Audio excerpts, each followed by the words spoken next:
Salut à toi, bienvenue dans cette vidéo aujourd'hui, vidéo toujours d'été, on n'est pas dans un studio ni rien, alors c'est dehors, à l'improviste, en GoPro, il y a des vagues, il y a pas mal de vagues et du coup j'espère que tu m'entends quand même assez bien. Aujourd'hui je voudrais te parler d'un sujet important qui peut contrer la peur de se lancer et ce sujet c'est de faire des investissements sans risque. Alors comment faire pour faire des investissements sans risque? Il y a plusieurs moyens. Déjà pour commencer, en immobilier, je vais te faire plusieurs types d'investissements, d'accord? En immobilier, comment faire un investissement où tu n'as pas de risque? Parce qu'en fait, quand on se lance, on a souvent peur de se planter. Et réellement, c'est ça qui fait qu'on ne se lance pas, c'est qu'on a peur de se planter. On se dit, l'immobilier, c'est dangereux, ou les voitures, c'est dangereux, ou n'importe quel autre investissement, c'est dangereux. Et c'est vrai que quelque part c'est un peu dangereux si on fait mal les choses. Mais si on fait bien les choses, c'est-à-dire si on investit sans risque, alors il n'y a pas de danger. On peut essayer et si ça ne marche pas, on arrête. Je t'explique en immobilier. Comment faire pour faire un investissement immobilier sans risque? Tu vas voir que c'est simple et pas simple en même temps. Il suffit d'acheter largement sous le prix du marché. Voilà, c'est simple. Donc c'est simple techniquement, mais à faire, à trouver un bien sous le prix du marché, c'est pas évident. Pourquoi tu effaces le risque en fait en achetant sous le prix du marché? Si tu es à moins 20 ou moins 30% de rentabilité ou même moins 10, peu importe, selon les chiffres, mais en fait ça te permet de couvrir tout l'argent que tu as engagé toi-même. C'est-à-dire que si tu achètes un bien, on va dire à 100 000 euros qui est à moins 20%, soit au lieu de l'avoir à 100 000 euros, tu l'as à 80 000 euros. À 80 000 euros, tu vas avoir les frais de notaire, ça c'est à perte si ton investissement ne marche pas du tout. Ton investissement il sera à perte de c'est 8%, alors on va arrondir à 8 000 euros parce que ce sera plus simple pour la vidéo. Donc tu vas perdre 8 000 euros, plus tu vas perdre peut-être 2-3 frais bancaires à 1 000 euros, 2 000 euros, allez 10 000 euros. Plus tu vas mettre des meubles dedans parce que tu vas essayer de le louer, je sais pas, en location courte durée. Et allez, tu vas mettre encore 5 000 euros, puis pourquoi pas 5 000 euros de travaux. Si ton bien immobilier tu l'as eu pour le coût total du projet à 100 000 euros et qui vaut réellement 100 000 euros, voire un peu plus parce que tu as fait des travaux, tu as couvert le risque en fait. Au pire, tu revends et basta. Et j'ai cru qu'on me jetait des trucs dessus, il y a un bout d'arbre qui est tombé. Et donc si tu couvres le risque comme ça, en faisant un investissement sous le prix du marché, c'est réglé, tu vois, tu n'as pas de problème, tu n'as pas besoin de stresser et tu n'as pas besoin de te dire est-ce que oui ou non, je devrais me lancer dans l'immobilier. Parce que si tu enlèves le risque, bien sûr que tu dois le faire, tu dois essayer. Donc après, il faut apprendre comment faire pour acheter un bien sous le prix du marché. Ça, c'est pas forcément évident, il y a du travail, c'est pas en claquant des doigts, tu vas pas le trouver sur le bon coin.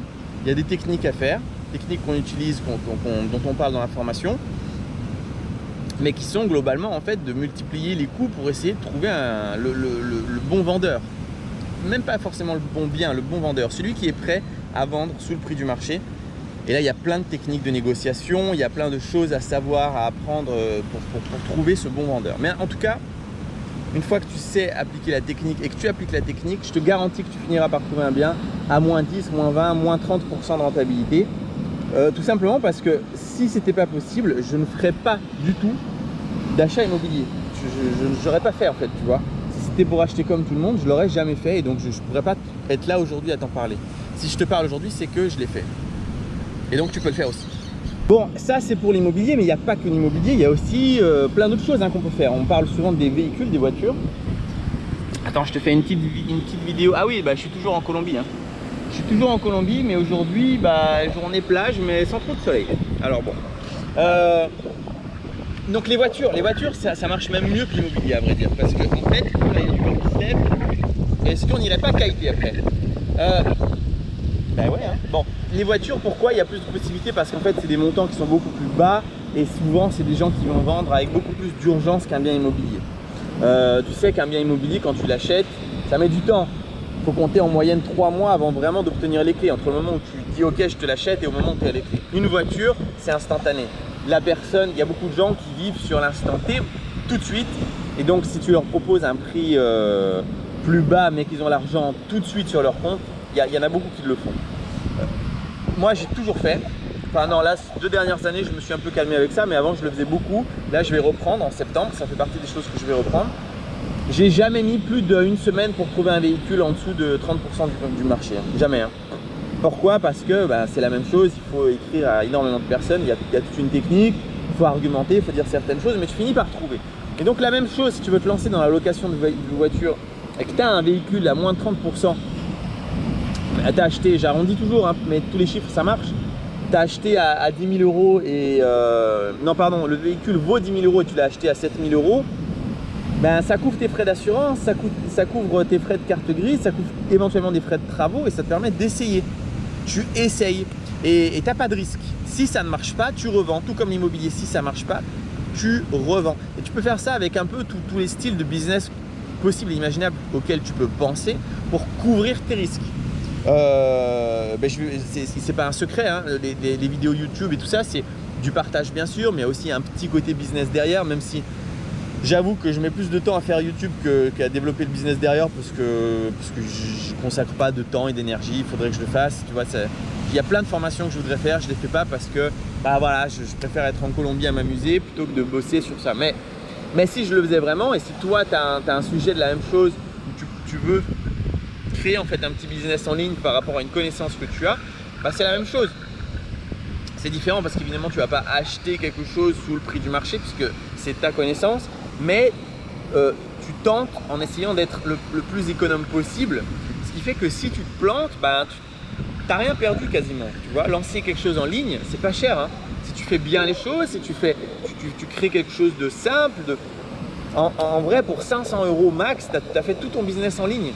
Et donc voilà, que ce soit immobilier, voiture, il y a du vent, je te cache du micro. Soit immobilier, voiture ou tout autre business qui appelle l'argent, à partir du moment où tu achètes sous le prix du marché, tu effaces les risques. Et ça même en bourse, hein, même en bourse. Quand tu achètes, je veux dire, les mecs qui ont acheté sous le prix du marché récemment, c'est qui? C'est ceux qui ont investi au moment où il y avait la crise financière, ou pas la crise financière, mais au moment où il y avait le début du coronavirus. La bourse, toutes les bourses ont chuté de 30%. Voilà, c'est exactement pareil, hein, exactement pareil qu'en immobilier, qu'en voiture, moins 30%, j'achète.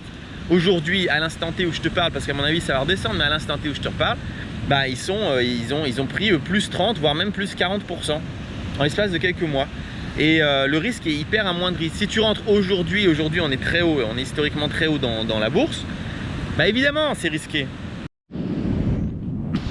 Tout investissement immobilier, financier, voiture, tout ce que tu veux acheter pour revendre n'importe quelle autre chose n'est pas risqué si tu achètes sous le prix du marché. Tout investissement au prix du marché est risqué. S'il y a un retournement de marché, tu perds en fait. Tu perds tout simplement le retournement de marché, moins 20, moins 30, moins 40%. Et nous, on se dit, en tant qu'investisseur normal, on se dit, oh là là, c'est risqué. La bourse, l'immobilier, les voitures, c'est risqué parce que je peux perdre de l'argent. En fait, oui, si tu fais mal les choses. Il faut apprendre à être un bon investisseur. Il faut apprendre à investir que quand tu as le signal pour investir. C'est-à-dire que quand le prix du marché est largement au-dessus du prix que toi tu achètes. Et cette différence, cette marge, c'est ta sécurité en fait. C'est tout con hein, ce que je te dis. Hein. Mais c'est tout con, mais personne ne le fait, ou pas grand monde le fait. Et combien tu as, toi peut-être, ou bien autour de toi, des gens qui ont acheté un bien immobilier et ils sont contents, ils l'ont acheté au prix du marché. En fait, celui qui fait ça, il n'a rien compris à l'investissement, quoi. C'est non, en fait, non. On n'achète pas au prix du marché. Bon, voilà. J'espère que cette vidéo t'a plu. Si c'est le cas, tu peux mettre un pouce bleu. Tu peux t'abonner si ce n'est pas déjà fait. Et puis, encore une fois, désolé pour ce bureau improvisé, mais c'est l'été. Et donc, l'été, c'est un peu différent. On reparlera correctement business pro en septembre. Ciao!